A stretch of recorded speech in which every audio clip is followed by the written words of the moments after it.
I'm Diane. A month ago, a mudslide turned this town in the Philippines instantly into a city of death and tears. Spend a week walking in their shoes. It's Mission of Aloha, Philippine Relief, tonight at 8, only on KHNL News 8. Sponsored by Kyoya Company, Sheraton Hotels in Waikiki, and Starwood Hotels and Resorts Hawaii. It is also rainy season in the Philippines, which brings the threat of more mudslides. This is creating fears from people in 24 villages nearby after a massive avalanche that killed almost 1,000 people in February. Video journalist Tim McRobert and I bring back this story from the Philippines.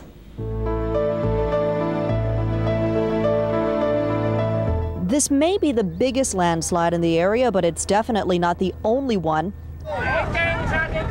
On our drive to this site, we were faced with a couple of them. Landslides occur here several times a year. We were driving along the road and we happened to cross this one. This one in Lepanto happened a week before the big one at Ginsaogon.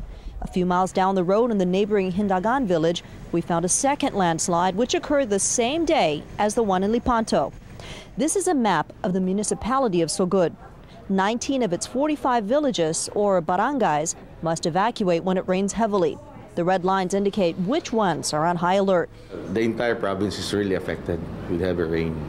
That's why we were able to identify barangays that are high risk, considered high risk, right? Like high slope mountains, something like that.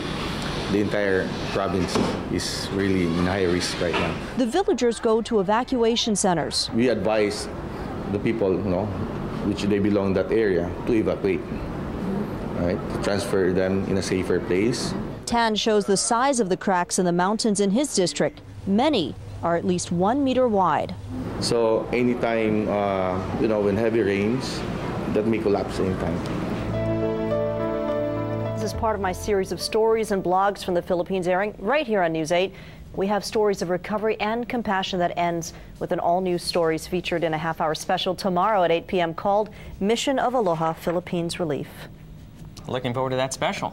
I kind of find it ironic that I went to the Philippines to cover rains that cause a mudslide, and we have all those kinds of problems right here. Mudslides and all kinds of flooding, etc. Yep. Tacloban is an eastern Visayan city, 360 miles southeast of Manila, but a world apart. Leyte Province's capital city of Tacloban lies below. Thank you for flying Philippine Airlines. Mabuhay. After a 15-hour trip, we got a wonderful welcome.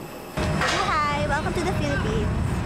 Tacloban is a major city in eastern Visayas, and because of its airport, the gateway to the region. It looks so much like Hawaii, but feels a lot more humid. 180,000 people live in Tacloban. All those we met seem to know this about Hawaii. Yes, Narita.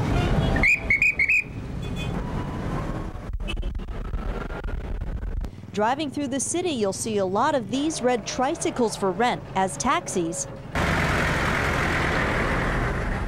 or these colorful jeepneys. This is City Hall, where a mural depicts two important Filipino events, the first Christian Mass in the Orient and General Douglas MacArthur's landing in the Philippines. Our trip to Tacloban also took us to a controversial Filipino pastime. Like boxers touching gloves, the birds touch beaks before they're released to fight. There's about 1,700 roosters on this farm. Each cost 8,000 to 10,000 pesos. That's about 160 to 200 US dollars. Continuing on our tour, the longest bridge in the Philippines connects Tacloban to the third largest island of the Philippines, Samar. The S-shaped 1-mile San Juanico Bridge is one of the major tourist spots in the city. So by day or by night, it's easy to see why Tacloban is a popular destination. The city is also the hometown of the former Philippine First Lady Imelda Marcos. The family is still influential there. The current city mayor is the younger brother of Imelda Marcos. How about those jeepneys? I mean, taxi cabs have nothing on those tricked out. Like, I didn't know the Partridge family was performing down there. You are watching KHNL News 8. Welcome back. It's a Japanese city many have heard of because of its major airport, but also one that few take the time to explore. Video journalist Tim McRobert and I were recently in Japan and want to show you what makes the city of Narita so special. If you've got a long layover in Narita Airport, then why not train to town? We're here at Narita Airport and we're going to catch it all the way up to this point. Narita is a city in Chiba Prefecture, roughly 60 kilometers east of central Tokyo. The 10-minute train ride brought us to the colorful store line Omotesando Street. It's a great strip to walk along, stretching over 1 kilometer from the railway station to the end of the strip. Omotesando is a lively street lined by numerous restaurants. Interesting. Yeah. And stores selling traditional crafts, food, and souvenirs. Hey, I found some Hawaiian Tupperware. Narita gives you a great glimpse of historic Japan. Here's a look at some of the sights.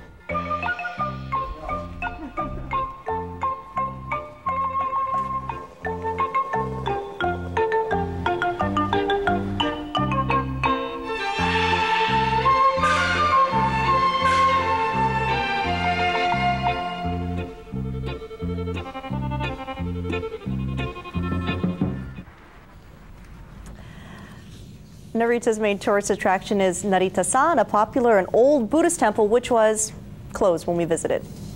Hawaii doctors head on another mission of Aloha in the Philippines. 2 months ago, the Aloha Medical Mission flew over to help victims of a February landslide, but they wanted to keep the momentum going by setting up a permanent clinic there. We have sterilization, autoclave. We have both of them. An Aloha Medical Mission doctor quizzes the nurse to get a better idea of what facilities the hospital has. We're here in a town called Sugod, which is in southern Leyte, and we're here to make a medical assessment of the situation here with a view to maybe coming back later on if we feel that things are adequate. It's a 50-bed hospital with 2 operating rooms. While it's not too modern, it is clean. Well, we want to help the people in this area, and I think this is a good opportunity. We'll need to have a hospital of this size that we could use as our base for certain things, and then we'd have clinics in the other areas. Seems nice. Over lunch, the group talks about it. They don't have anesthesiologists. We have to bring our anesthesiologist, and then the anesthesia machine. They only have 1 machine, so which means that we have to do some fundraising. Early feedback is positive. I can speak their dialect. As a Visayan, basically it's close to my heart. Aside from being Visayan, I'm a nurse, and aside from that, because they deserve more. You know, the patient deserve the services that we could provide them. Fast forward 2 months. In Hawaii, the Aloha Medical Mission Board supports the idea. This is a team that's been put together that's going to be going to Sugod in early November. Aloha Medical Mission will hold fundraisers between now and November. They can use that money to buy medicine and equipment to take to the Philippines. When we get us into an area, we like to really try and develop an ongoing relationship. And it's particularly appropriate, I think, when it's an area that's been affected by a disaster.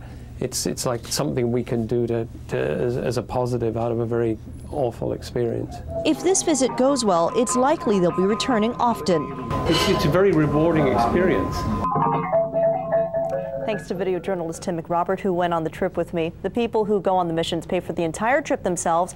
Your donations go towards medical supplies. So if you'd like to help the Aloha Medical Mission, get a link from our website at KHNL.com. Great.